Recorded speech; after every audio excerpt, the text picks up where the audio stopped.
10वीच्या परीक्षेमध्ये उत्तम मार्क्स आपल्याला हवे असतील तर ती तयारी सुरुवातीपासूनच करावी लागेल, त्यासोबत त्याची स्ट्रॅटेजी आखावी लागेल.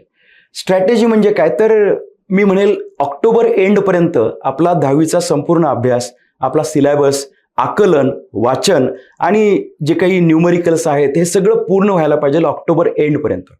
हे करत असताना त्या प्रत्येक चॅप्टरची रिव्हिजन केली आहे, त्याच्यावरचे क्वेश्चन सोडवलेत, गणित सोडवलीत, हे तर मी अपेक्षितच धरतो. नोव्हेंबर आणि डिसेंबर या 2 महिन्यामध्ये आता संपूर्ण सिलेबसची, संपूर्ण ह्या पुस्तकांची ही 100% रिव्हिजन पूर्ण व्हायला पाहिजे.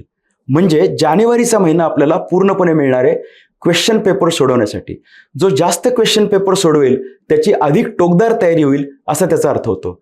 आणि मग फेब्रुवारी महिन्यात किंवा मार्च महिन्यात ज्या काही परीक्षा आपल्याला लागतील त्याप्रमाणे शेवटच्या टप्प्यातली रिव्हिजन आपण अत्यंत चांगल्या पद्धतीने करू आणि 9वीतल्या मार्कांपेक्षा कितीतरी अधिक मार्क 10वीत पडलेत अशी स्थिती निर्माण होऊ शकेल, ते आपल्याला फायदेशीर ठरेल.